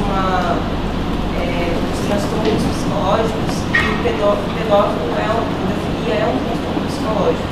Só que isso, o fato de você ser um pedófilo não é caracterizado um crime, mas o ato de abusar é considerado. Então, o pedófilo precisa, se você identificar algum pedófilo, e apresente esse caso, tem que encaminhar para orientação do psiquiatra para orientar essas pessoas.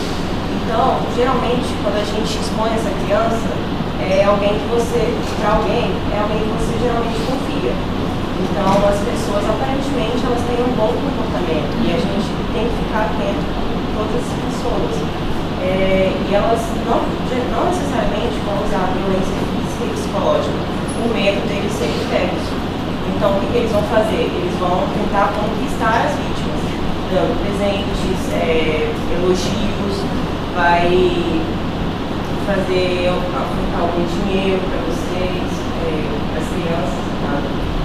E outras vantagens. Então, a gente tem que ficar atento no contexto que a gente coloca essas crianças. Não pode ser qualquer pessoa, às vezes a gente fica só terceirizando um ser estranho. Pelo contrário, muitas vezes é um ser totalmente conhecido, de dentro de casa, de extrema confiança, gira em torno de qualquer membro da família. Recente, eu não sei se eu contei para vocês no aborto que teve no COSME. Para ser atendido no COSME é até 12 anos, 11 meses e 29 dias. Ou seja, essa criança não tinha nem 13 anos, eram 11 anos. E a mãe era separada do pai, ela morava com o pai. Enfim. O pai praticou essa violência contra a criança, engravidou, e ela foi para a casa de apoio, mas ela não contou que o pai tinha praticado. Quando fizeram a denúncia, era por violência física. Quando chegou na casa de apoio, ela começou a ter náuseas, vômitos, começar a passar mal. A assistência levou ela para a unidade básica de saúde. Fez um beta, gravidíssima, e já ali com 4 meses, 3, 4 meses, provavelmente 11 anos, quem foi o abusador? O próprio pai. Tem noção do que foi feito no psicológico dessa criança? Que por mais que você passe a vida inteira fazendo terapia, não vai ser retirado, muito provavelmente vai ser amenizado nesse contexto. E a gente vai ver essas abordagens que você vai colocar. Para eu primeira criança que eu atendi no plantão, eu falei, meu Deus, já acabou meu plantão, eu posso ir embora já? Ela não contou que tinha sido o pai. Quando eu perguntei quem foi, ela virou o rosto.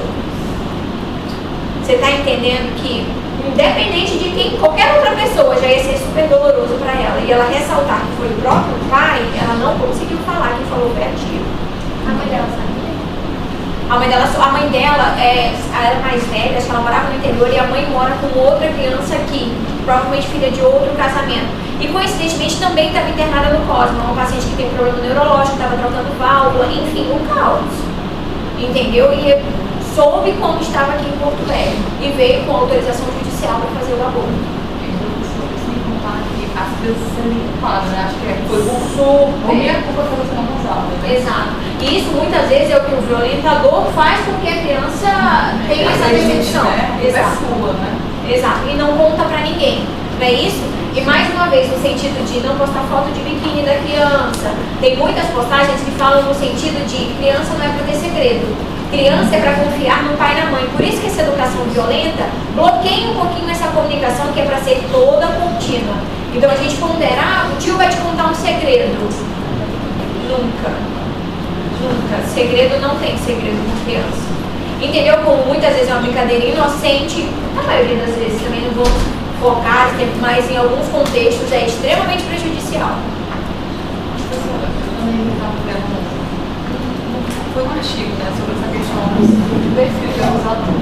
Eles geralmente, quando não é da família, né, eles escolhem famílias que é meio espécie, que o pai não está em cima da criança, então assim, eles ficam rodeando, né? Tu ali pertinho, mas não deixa que o pai e a mãe vai. Eles veem oportunidades, né? Geralmente aqueles pais que não são em cima. Exato. E claro que pode acontecer em qualquer núcleo familiar, mas a gente tem um perfil com maior incidência, que são aquelas famílias multinucleadas, né? Que moram muitas pessoas juntas, avó, tio, primo, e vem, e assim vai. Quando tem um contexto maior de desorganização, isso pode acontecer com mais frequência. Mas não isenta aquela família lá, real, tradicional, família brasileira, que isso aconteceu também. Exato. A pessoa que a gente nem imagina, por exemplo, em São Francisco, teve um caso que o policial. Vocês estão rindo, gente? Em São Francisco teve um caso do policial que abusava das filhas com o consentimento da mãe. Depois eu vou mandar o documento para vocês verem.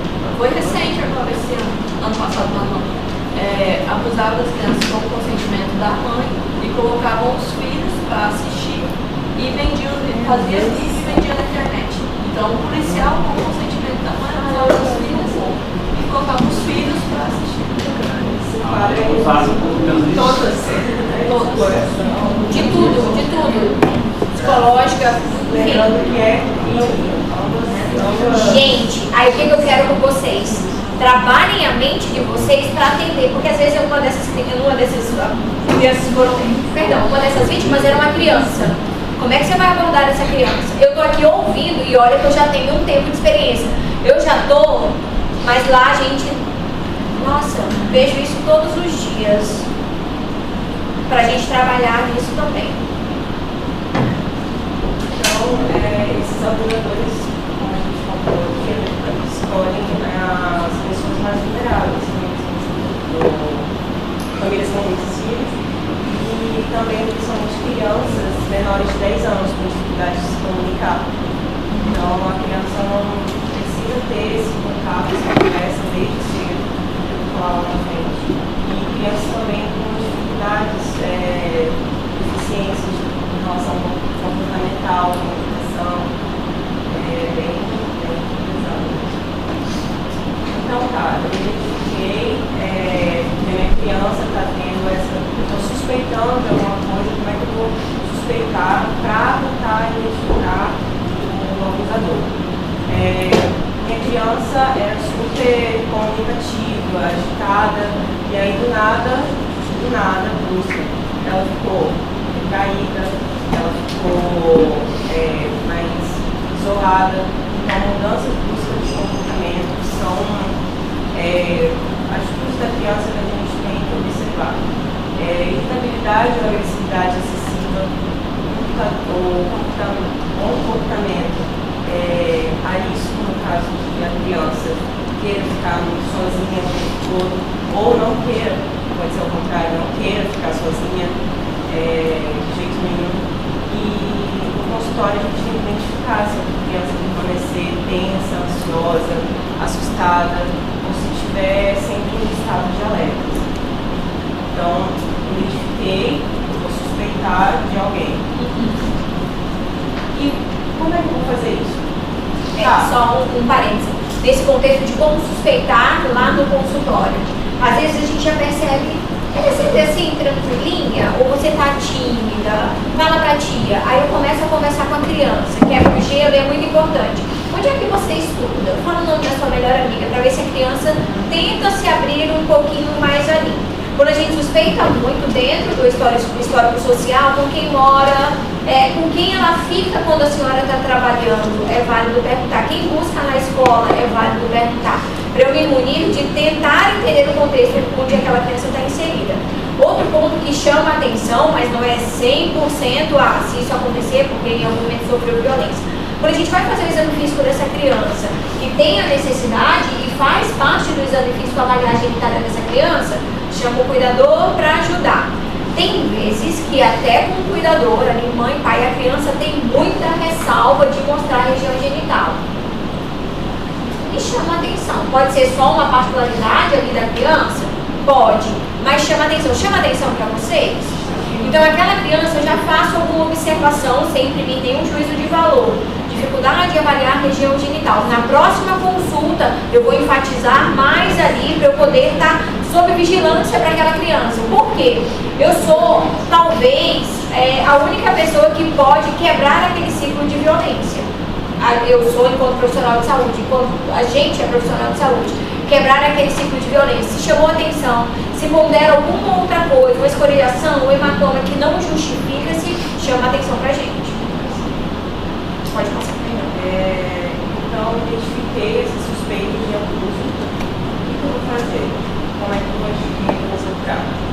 Então, quando você identifica a situação de abuso, a melhor forma é você procurar ajuda e impedir que o abusador continue.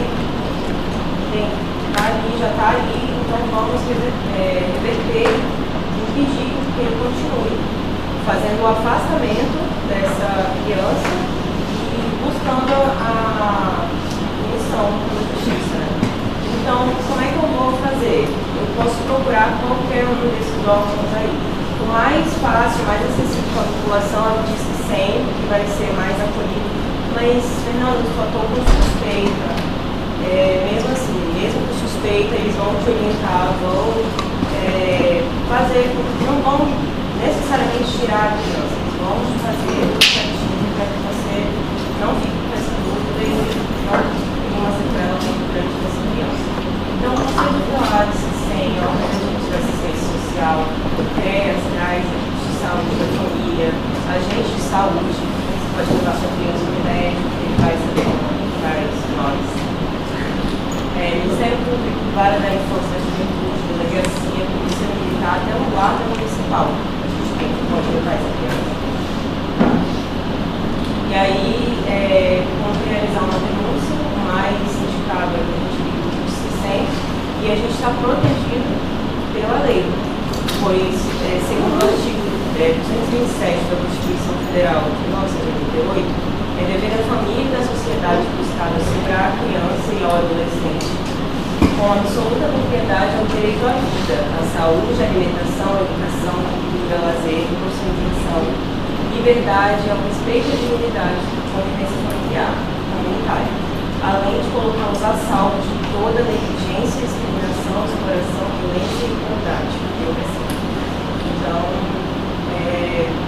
o que eu queria enfatizar aqui, queria pontuar em relação, eu tinha falado sobre o trabalho infantil, quando a gente presenciar alguma coisa. Então, você deixar de prestar, eu vou falar, não entendi, você deixar de prestar assistência, quando possível, de fazer o sem risco pessoal, a criança abandonada ou extraviada, ou a pessoa inválida ou ferida ao desamparo, ou grave e eminente perigo, ou não pedir, nesses casos, socorro à autoridade pública, apenas pena de detenção de 1 a 6 meses ou uma multa.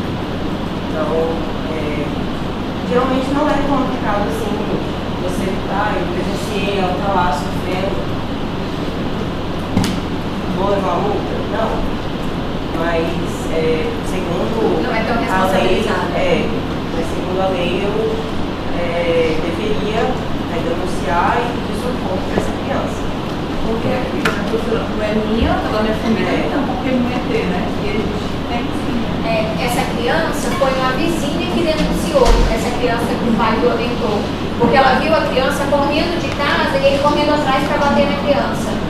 E ela denunciou. E foi daí que deu todo esse desfecho. Talvez se ela não tivesse denunciado, ela estaria agora prestes a ter um irmão. Concorda? Se não tivesse morrido, exatamente. Se não tivesse morrido. Então, é nossa responsabilidade como sociedade sempre denunciar, mesmo quando você suspeita. Tá? E aí a gente tem os sinais de violência que o profissional deve observar. É isso que vai cair na prova. Ela de 2 pontos. Esse grupo está muito decidido, gente. Vamos colocar a foto, porque isso vai ser uma questão de escrever. Mas é totalmente conveniente. Não é isso que vocês têm que saber na vida real, é saber identificar isso. Então a prova vai girar em torno do que vocês têm que saber. Exato. Podia ser um concorrente, professor. Pode, nessa parte. A gente não conta. Não pode ter segredo, gente. Então então o profissional da saúde, o dever dele observar essa violência psicológica, violência física e violência sexual. Então, eu estou lá com o meu Joãozinho, como a gente já viu toda a apresentação, e o Joãozinho apresenta ansiedade, depressão, agressividade ou estresse. Como é que eu vou abordar isso? Eu vou chegar, investigar, vou conversar, estabelecer uma relação de confiança com a criança, conversar com a mãe, saber o contexto social que essa criança está inserida. E o profissional de saúde, além de orientar, ele tem que propor, não é sempre, você tem que fazer isso. Você tem que propor soluções. Tem uma creche, tem uma unidade que é de graça, tem uma doação de coisas. Perfeito. Não vem na consulta, mas tem nunca chama, do posto de saúde nunca chama. Aí o contexto. Porque não tem pediatra, tem médico da saúde da família. Porque é muito cheio, as faculdades estão aí, estão tendo, por isso que eu quero decolar o nosso ambulatório, porque a faculdade irmã está decolando o ambulatório. Não, então tem essas alternativas também, basta a mãe se engajar em querer. Querer saber. Não é algo que não, pra mim, não é uma justificativa, assim como, não medi a temperatura porque eu não tenho termômetro. Moro num sítio. Moro num sítio pra mim é o ápice. Lá é o Wi-Fi, né, o termômetro dele. Tá. Aí a violência física, que é a mais diagnosticada pelo profissional, e ela vai conter lesões ditas como acidentes e não são compatíveis com a idade de desenvolvimento da criança. Então, um bebê que tem um hematoma gigantesco na perna, como é que esse bebê fez? Foi acidental e tal, não sei o que. A gente sempre tem que desconfiar. O profissional pediatra tem que estar sempre desconfiando dessa questão de violência. As lesões que não podem ser explicadas pelo acidente relatado. Lesões assim, digamos, com vários graus. Tem uma aqui que está mais clarinha, tem esse aqui que está mais... Vários graus de evolução, né? Várias cacifes também. Vocês entenderam nesse contexto? A criança que é cheia de roxo em locais que não são necessariamente explicadas por traumas acidentais. Ter roxo na canela? Ok. Ter roxo na região interna da coxa? Me chama a atenção. Ter roxos em estágios diferentes de evolução. Ou mesmo uma fratura.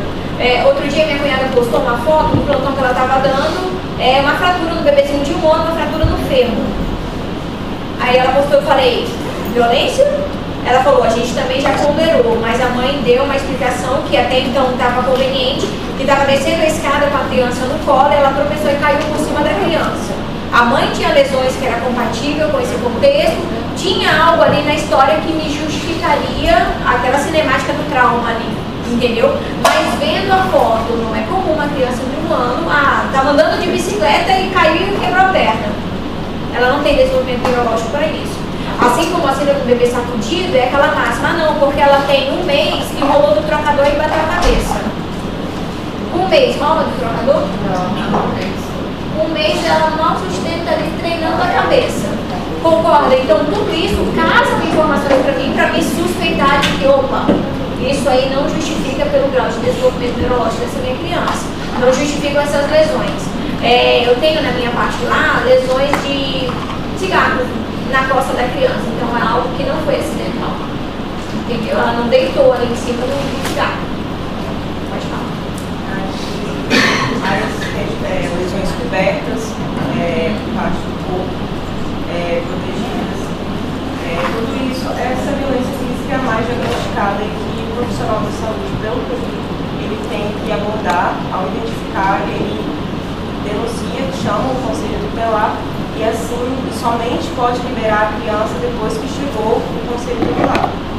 E aí esse conselho tutelar, mesmo com a suspeita ou confirmação do pediatra, ele vai fazer toda aquela abordagem social com a criança para ver se é mesmo ou não.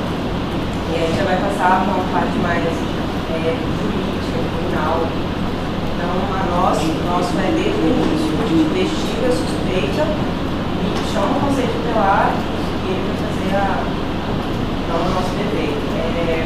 Sinais físicos da violência sexual. A gente tem que procurar, na consulta, a gente tem que procurar edema em regiões da área genital que não justifique alguma doença assim, que a criança possa ter. Lesões no palato dos dentes anteriores, que podem ser decorrentes de um sexo oral. Verruga na boca. Pode? Não. Verruga na boca. Não é pra ter. Por que essa criança tem? HPV. Ok. Então, são lesões que a gente tem que estar observando sempre. Sangramento vaginal antes do período menstrual. Uma criança de 5 anos que está sangrando pela vagina, você vai desconfiar da situação? Mas, doutora, eu estava andando de bicicleta, aí ela passou da lombada e caiu e machucou. A gente tem que investigar se houve algum movimento. Vocês entenderam esse contexto? Pode ser que tenha acontecido? Pode. Como é que você... Não é Eduardo. É João. João, né? João, como é que você abordaria?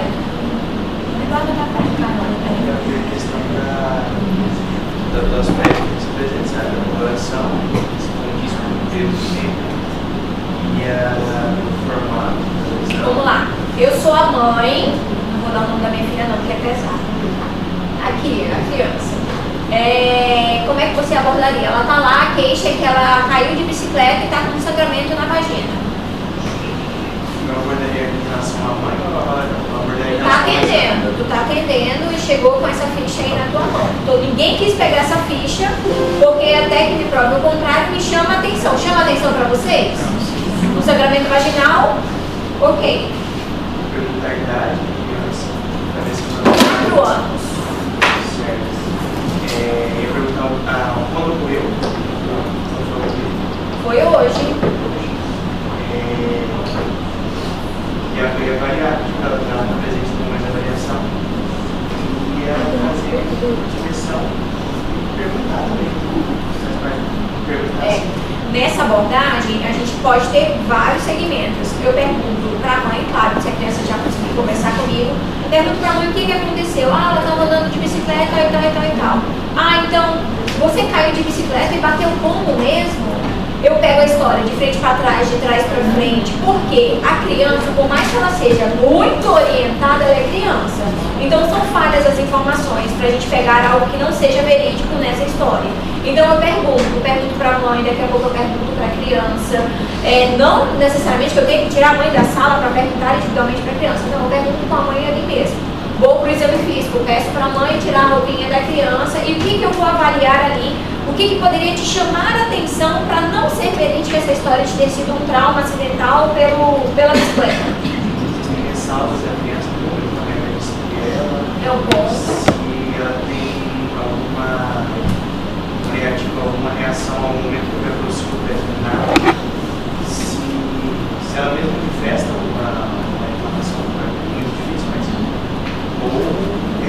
No exame físico, que poderia chamar a atenção ali na região genital, para a gente ficar alerta de que pode ser, enfatizando muito isso, porque às vezes a gente já tem o nosso juízo de valor, e por mais que a gente não queira, trabalhe muito nisso, para isso não ser transportado para o que eu estou descrevendo ali no meu prontuário. O hematoma ali chama a atenção? Uma secreção diferente, o hematoma, uma escoriação diferente chama a atenção ali, alguma alteração anal me chama a atenção ali também. O que mais, meninos? O rompimento do ímã poderia ser inerente ao trauma? Pode, mas aí a gente avalia todo aquele contexto. Vamos trazer essa máxima, talvez seja o próximo. Se você suspeitar que isso possa não ter sido somente por um trauma de bicicleta, qual seria a sua conduta, João?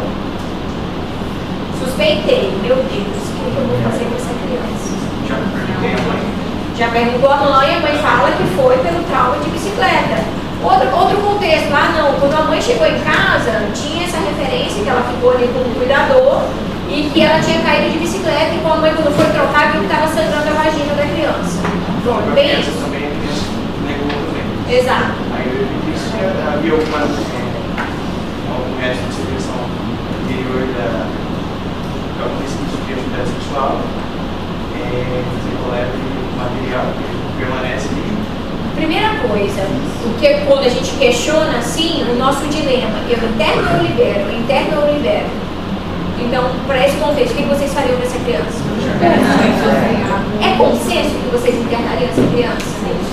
Super consenso, que eu tenho que proteger ou acolher. Não necessariamente eu vou internar ali no ambiente hospitalar, mas eu vou levar para uma casa de apoio, se esse for o contexto. No caso, a gente vai internar mesmo por essa suspeita de abuso sexual. Conforme foi, a gente destrincha. Mas quando eu estou com essa criança ali, o meu grande ponto, estou na UPA com essa criança, estou na UBS com essa criança, eu vou ter que proteger essa criança. Se eu estou na UPA, na UBS, eu vou referenciar essa criança para internar no COSME, aqui em Porto Velho. Fala, Vinícius. Doutora, se eu tiver com forte suspeita que foi um abuso, essa história não está batendo, aí eu acionei INR, não? Não, você vai internar para o COSME e no COSME eu tenho esse segmento a ser realizado. A partir do COSME, que é o segmento de serviço social, psicologia, e vai lá para ginecologia, para essa avaliação e para o IML. Ou em alguns segmentos a gente recebe também crianças já vindo do IML. Às vezes a mãe suspeitou e foi direto no IML, entendeu? O IML referencia para a gente. E só um minutinho, não precisa nem ter forte. Se você suspeitar, você interna como suspeita de violência sexual. Tá bom? Não, eu suspeito que tenha violência sexual. Olha, a história a gente precisa aprofundar um pouquinho mais, porque existe uma suspeita de violência sexual.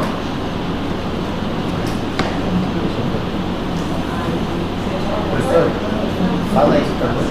Fala isso pra mãe, porque eu vou ter que dar justificativa pra internação dela, né? Se a mãe quiser, tipo assim, tem que querer proteger o marido. Mas aí a gente tem que Mesmo sabendo. proteger aquela criança. Aí a gente aciona o conselho tutelar. Entendeu? Porque se eu liberar aquela criança, eu vou estar sendo conivente com aquela suspeita, com aquela situação. Se não tiver nenhuma dúvida, se tiver tido a suspeita, a mãe se sentir ofendida, ela pode processar? Não. Eu suspeitei. Entendeu? Eu não confirmei. Por isso que o prontuário é extremamente importante quando a gente vai escrever. Laceração, fissura, sugestivo, algo, tudo a gente coloca assim, que às vezes vem com a história muito, não, porque o pai violentou, não sei o que, não sei o que. Às vezes a gente compra totalmente a ideia daquela cuidadora e eu não presenciei. Então tudo eu tenho que colocar como se fosse ela me relatando. Por mais que por dentro a gente esteja bem a cara, me dê um abraço que eu confio em você, eu acredito em você. Entendeu? Tá, aí sangramentos, fissuras ou cicatrizes anais. A cicatriz já cicatrizou. Não entendi. Digamos que eu estou com um caso de uma criança que tem cicatrizes. Não necessariamente foi recente, mas já cicatrizou. Eu ainda assim não vi nada. Quando eu suspeito muito, sim. Eu tive uma criança no consultório, um menino, acho que devia ter uns 8, 9 anos, com constipação crônica.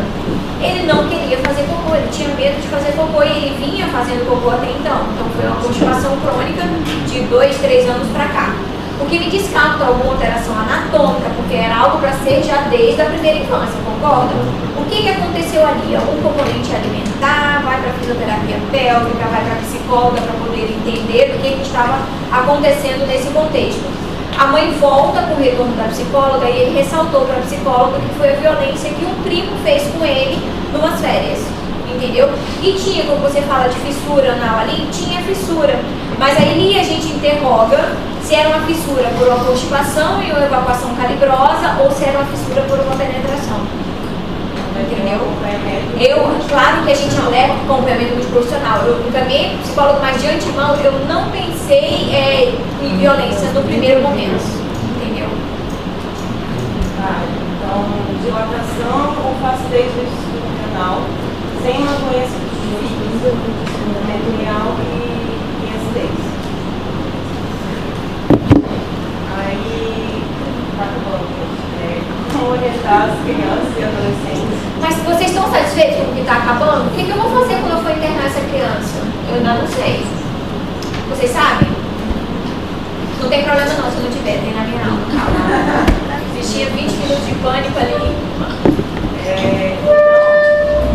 Desde muito cedo a gente tem que estabelecer uma relação de confiança com a criança, esclarecendo o que é as partes íntimas e os limites que ela tem que ter.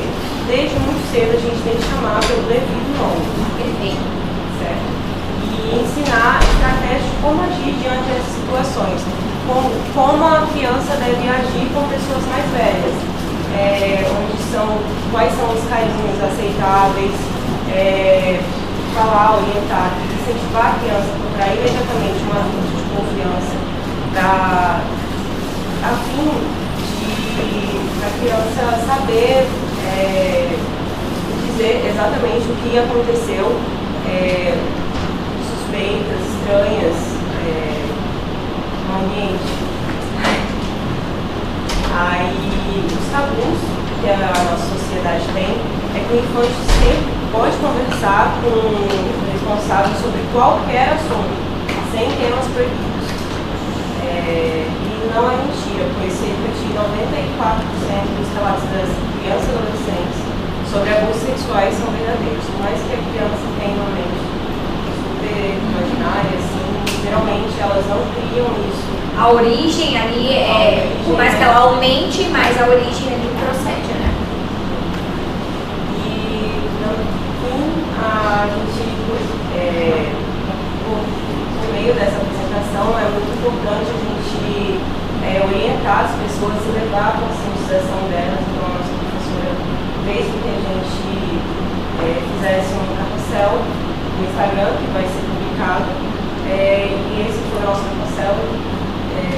Vamos postar posteriormente no Instagram com as devidas informações na legenda, a fim de chegar à população e orientações. Nesse ponto aí, o que a gente trabalha, inclusive no consultório, é um tabu quando se pondera. Como é que eu vou abordar esse tema com meu filho, sendo que eu não tive essa criação que foi abordada isso comigo? Então a gente orienta desde livrinhos que orientam para ler em conjunto da mãe e da criança. Tem uns joguinhos que é um bonequinho que tem as situações. O que é o verde, que pode ser tocado por qualquer pessoa. O que é o amarelo, que é só pessoas ali conhecidas. E o vermelho, que é bem restrito ali a sua individualidade, a sua intimidade. Então tudo isso a gente trabalha inclusive no consultório para sinalizar para a criança que não é qualquer parte que pode ser tocada e assim por diante, tá? E muitas vezes é um tabu porque vocês foram orientados a isso quando eram crianças. Na minha escola foi na palestra.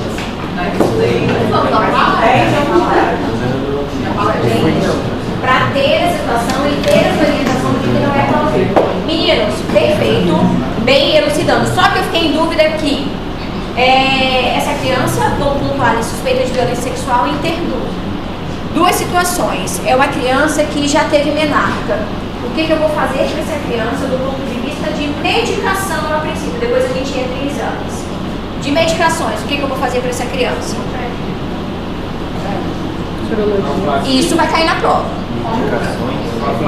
Uma criança de 13 anos internou com evidência de violência sexual. 13 anos, a gente já pressupõe pelo desenvolvimento